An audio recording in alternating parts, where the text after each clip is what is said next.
नमस्कार प्रेक्षकांनो, आजच्या एपिसोडमध्ये इथे आता रागिनी टेन्शनमध्ये आलेली असते.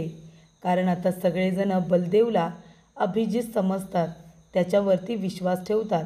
मात्र इथे रागिनी म्हणत असते, मला माहिती आहे तो एक तोतया आहे, तो कुणीतरी फसवा माणूस आहे, तो अभिजित असूच शकत नाही. आता या घरच्या लोकांनी त्याच्यावरती विश्वास ठेवला आहे. या सगळ्यांना कसं सांगू मी की तो अभिजित नाही आहे म्हणून? कशी खात्री पटवून देऊ? असं आता इथे रागिनी विचार करत असते. तिला टेन्शन आलेलं असतानाच तिथे येते भूमी. भूमी म्हणत असते, आत्या अहो काय होते तुम्हाला? तुमचा बी पी वगैरे वाढत नाही आहे ना आत्या? बघू बरं, मला चेक करू दे, तुमचा बी पी चेक करू दे. तोपर्यंत हा थर्मास तोंडामध्ये ठेवा आणि मला तोपर्यंत तुमचा ताप चेक करते. तेव्हा इथे भूमी रागिनीच्या हाताला इथे आता बी पीचं मशीन लावते आणि ती ब्लड प्रेशर चेक करत असते. त्यानंतरला तिचा ताप चेक करत असते. तेव्हा इथे रागिनीला राग येतो आणि ती म्हणत असते, भूमी हे काय करतेस तू? मला माहिती आहे भूमी, हे सगळं तू मुद्दामून करतेस. माझ्या जखमेवरती मीठ चोळायला आली आहेस ना तू, मला कळतं आहे सगळं. तेव्हा भूमी म्हणते, काय हे काय बोलताय तुम्ही आत्या? अहो तुमचा बी पी वाढला आहे की काय, किंवा तुम्हाला बरं वाटत नाही आहे की काय, हे बघण्यासाठी मी आले आत्या. आणि तुम्ही मला अशा बोलणार आहात की मी जखमेवरती मीठ चोळायला आली? अहो आत्या, आज पूर्ण 1 दिवस झाला तुम्ही एकही कारस्थान केलेलं नाही आहे. मग आता तुम्ही एकही कारस्थान जर केलं नाहीत माझ्या विरोधात, माझ्या कुटुंबाच्या विरोधात, तर मात्र मला टेन्शन येईलच ना की आत्या सुधारल्यात की काय? ज्याच्या आम्ही अजिबातच अपेक्षा केलेली नाही आहे ते घडलं की काय असं वाटतं ना. म्हणून मी म्हणते तुमची तब्येत ठीक आहे ना, तुम्ही नाहीतर आराम करा.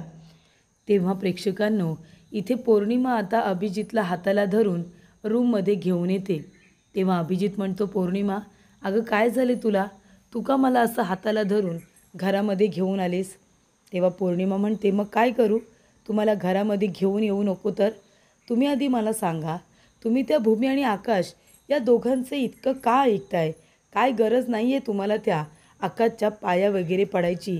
काय गरज आहे तुम्हाला सांगा बरं? हे बघा, ते दोघेजण आपले दुश्मन आहे ते विसरू नका. त्यानंतर प्रेक्षकांनो, इकडे आता अभिजित म्हणत असतो की पौर्णिमा अगं असं काय करतेस? बरं ठीक आहे, तू आधी एका प्रश्नाचं उत्तर दे बरं. तेव्हा इकडे पौर्णिमा म्हणते, काय काय आहे प्रश्न?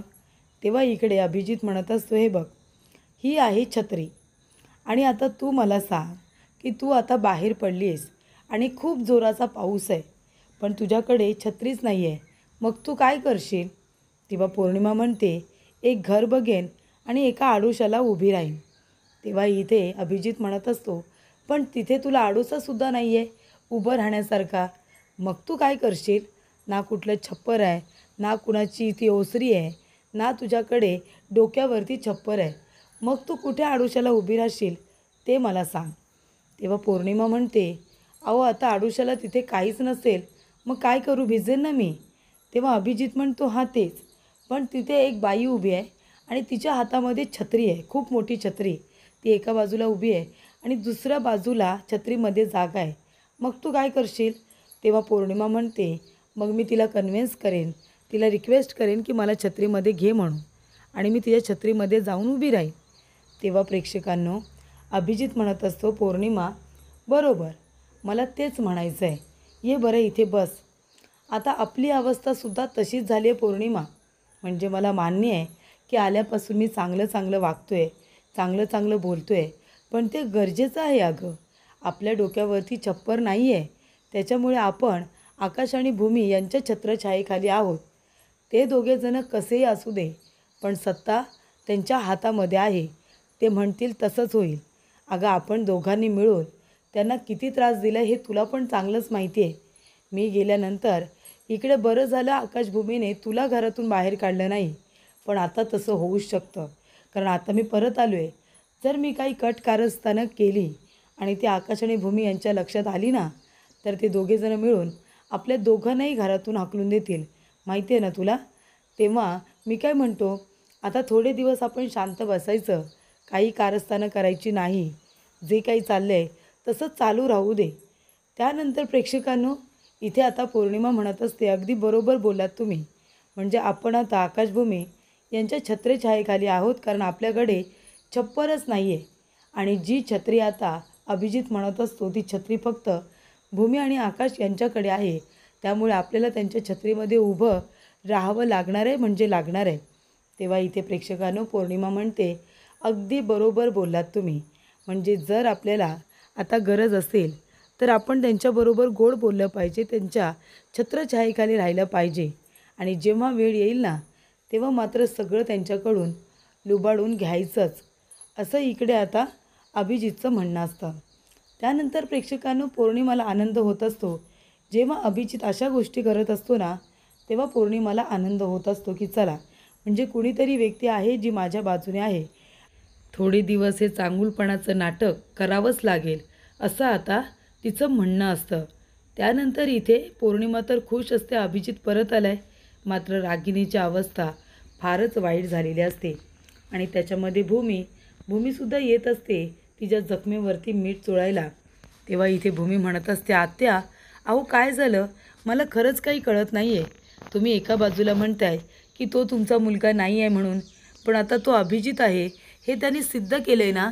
तुम्ही बघितलंत ना, त्याने फोटोज व्हिडिओज बरोबर सांगितल्या कधीच्या आहेत ते. मग याचा अर्थ तो आपला अभिजितच आहे. मग आपण अभिजितला स्वीकारायला हवं आहे ना.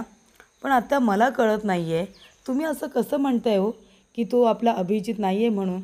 सगळे पुरावे बघितलेत तरीसुद्धा. तेव्हा इथे रागिणी आता मनामध्ये विचार करत असते की कसं सांगू हिला की स्वतः मी माझ्या हाताने अभिजितला मारले म्हणून. तेव्हा तो प्रसंगसुद्धा तिला आठवतो जेव्हा तिने अभिजितचा गळा दाबून त्याला मारलेलं असतं. आणि त्यालासुद्धा प्रेक्षकांनो इथे जगायचं असतं.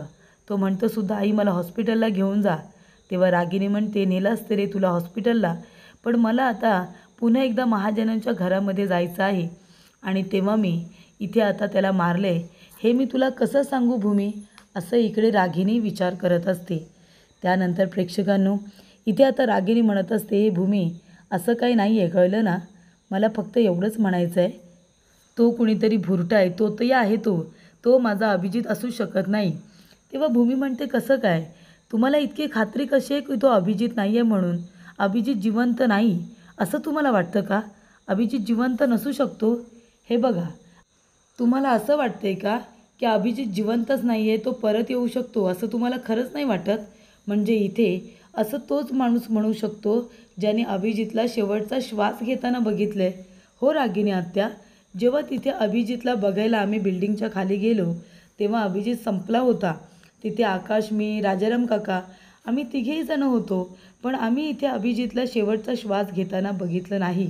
मग मी काय म्हणते रागिणी आत्या, तुम्ही बघितलं आहेत का त्याला शेवटचा श्वास घेताना, आणि म्हणून तो प्रसंग तुम्हाला माहिती आहे आणि म्हणून तुम्ही म्हणताय की नाही तो आपला अभिजित नाही म्हणून.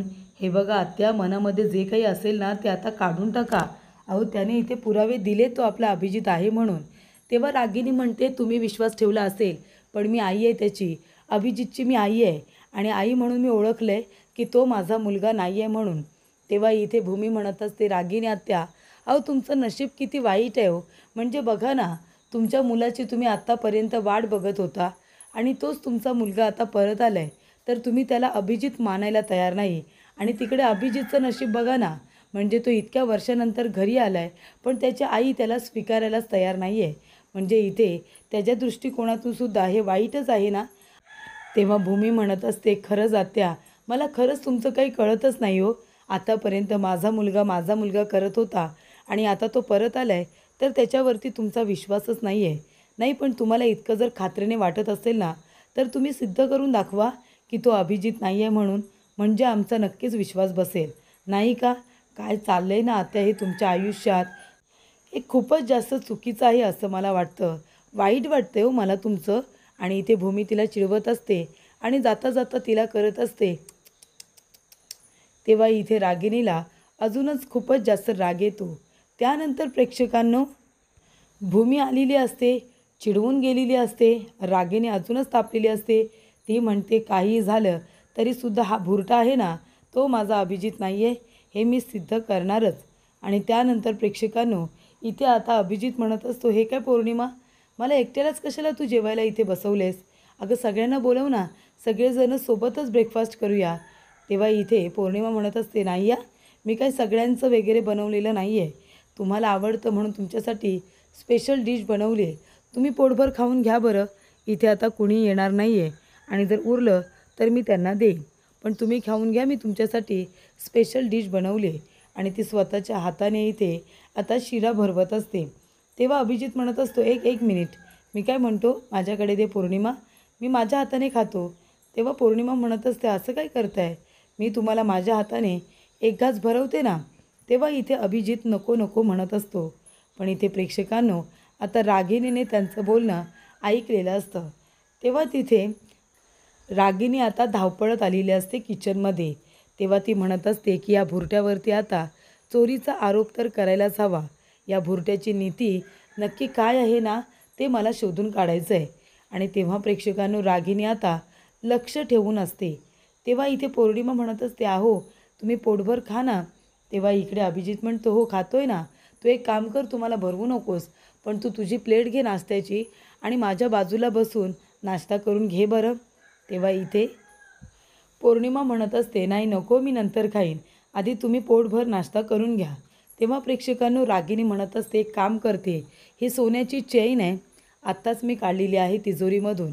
तेव्हा ही सोन्याची चेन मी इथे बेसिनच्या भांड्याजवळ ठेवते.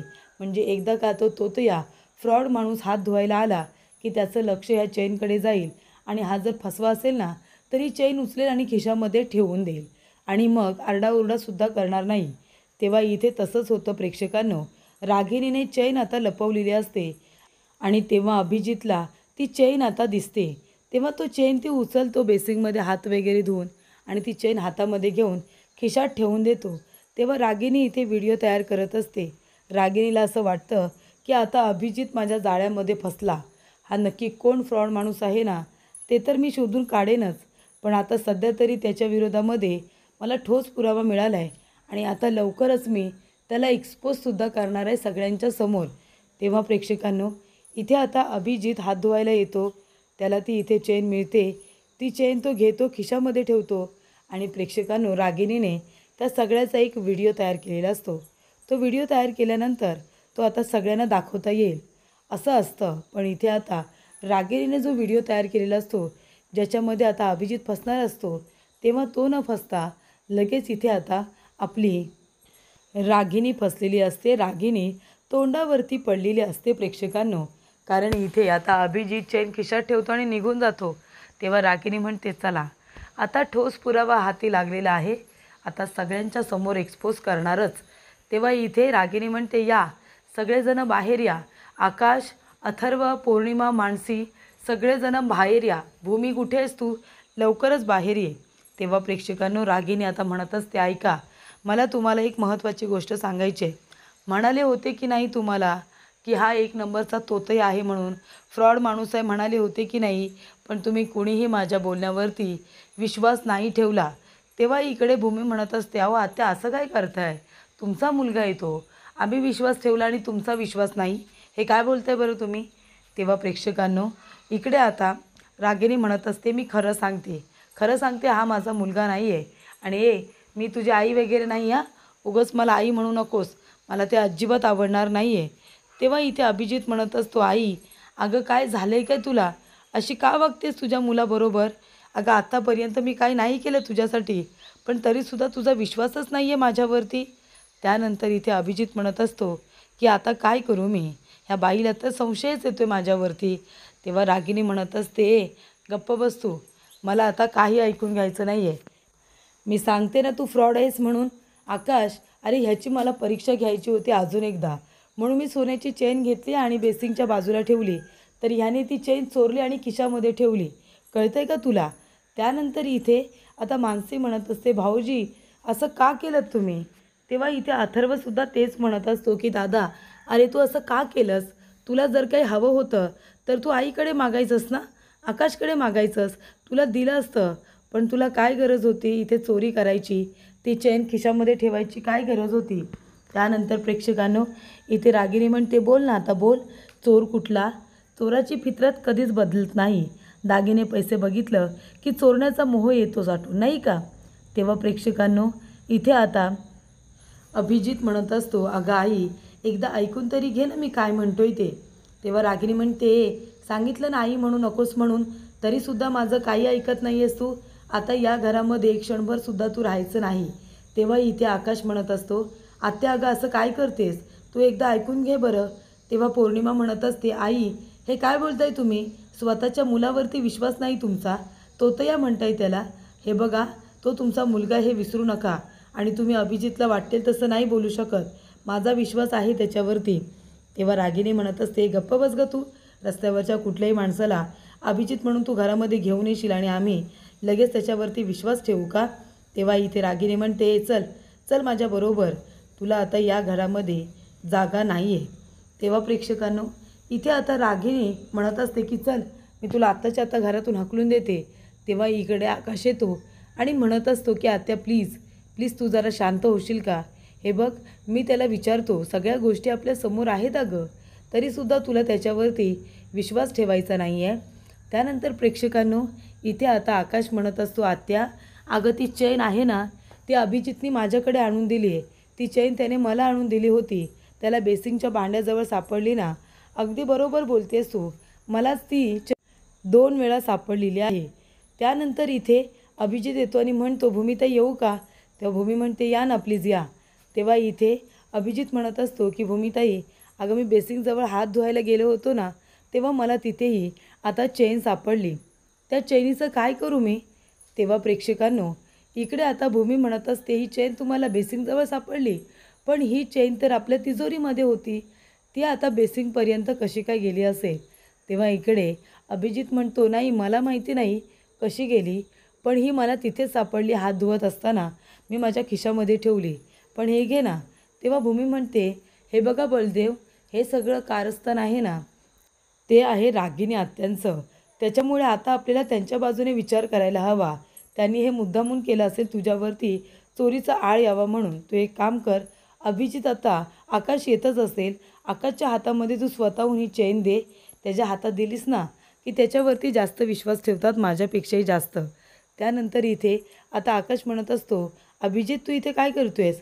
तेव्हा अभिजित म्हणतो, काही नाही रे, बेसिंगजवळ हात धुवायला गेलो होतो ना, तेव्हा तिथे मला गोल्ड चेन सापडली, तेव्हा मी विचार केला की तुमची कुणाची तरी असेल म्हणून आणून दिली तुला. तेव्हा आम्ही काय म्हणतो, अरे सोन्याच्या वस्तू अशा इकडे तिकडे काढत जाऊ नका रे, हरवल्यात तर काय करणार आहात तुम्ही, नाही का. तेव्हा अभिजित म्हणतो, अगदी बरोबर.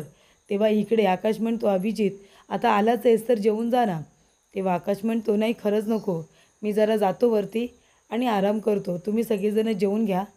त्यानंतर प्रेक्षकांनो, इकडे आता अभिजितला फार राग आलेला असतो खरं तर, पण तरीसुद्धा त्याने सगळी सिच्युएशन अगदी व्यवस्थित सांभाळून घेतलेली असते. त्यानंतर प्रेक्षकांनो, इथे आता अभिजितवरती रागिनी चिडलेली असते. ती म्हणत असते, अरे तुझी बुद्धी कुठे गहाण टाकली आहेस का, साधे मॅनर्स नाही आहेत तुला, एवढी मोठी डिग्री आणि ठेवले कशी ते तरी बघा. त्यामुळे प्रेक्षकांनो, इकडे आता रागिनी हिच्या आजूबाजूला बसलं तरीसुद्धा पॉझिटिव्ह एनर्जी येते. त्यामुळे इथे रागिनीच्या जवळ आता जाऊन माणसं बसतात, पण ती लगेचच इथे निगेटिव्ह होते आणि लोकांचे जीव घ्यायलासुद्धा मागे पुढे बघत नाही. त्यानंतर प्रेक्षकांनो, इथे आता भूमीने काय काय केलं आहे हे आपण सगळ्यांनीच बघितलं आहे. रागिनीची कारस्थानं उघडी पाडण्यासाठी आणि रागिनीला एक्सपोज करण्यासाठी आता इथे हे सगळंच पुरेसं आहे. त्यामुळे प्रेक्षकांनो, इथे आता भूमी म्हणत असते की बलदेवने खूपच जास्त मदत केली माझी, आणि तेव्हा ती इथे बलदेवला अजून एक काम सोपवते. त्यानंतर प्रेक्षकांनो, पुढील भागामध्ये इथे आता अभिजित म्हणत असतो की आई स्वतःच्या तोंडाने स्वतःचा गुन्हा कबूल कर, नाहीतर मला तोंड उघडावं लागेल. तेव्हा प्रेक्षकांनो, रागिनी उभी राहते, सगळे उभे राहतात आणि मग इथे रागिनी म्हणत असते, काय काय म्हणालास तू, नाही सांग ना काय म्हणालास. तेव्हा प्रेक्षकांनो, इथे आता रागिनी अभिजितला म्हणत असते की हा माझा मुलगा असू शकत नाही आहे माझा हा मुलगा. तेव्हा भूमी म्हणते, आत्या अहो तुमचा जर त्याच्यावरती विश्वासच नाही आहे ना, मग तुम्ही एक काम का नाही करत, तुम्ही एक काम करा, जेवणाच्या आधीचं इथे उपास ठेवण्यात आलेला आहे. तेव्हा प्रेक्षकांनो, भूमी आता म्हणत असते, मला खरंच तुमचं खूप वाईट वाटतं हो. तेव्हा इकडे प्रेक्षकांनो, रागिनीलासुद्धा बघा किती राग आला आहे. रागिनी म्हणत असते की अभिजित मी सुद्धा ऑफिसला येणार. तेव्हा अभिजित म्हणतो, बरं बरं ठीक आहे, तुला ऑफिसला यायचं आहे ना, तू ये. त्यानंतर प्रेक्षकांनो इकडे भूमी म्हणत असते, आकाश अरे पण घरामध्ये कोण मग? तेव्हा इथे आकाश म्हणतो, आत्याला येऊ दे, थोड्या वेळासाठी का नाही पण येऊ दे.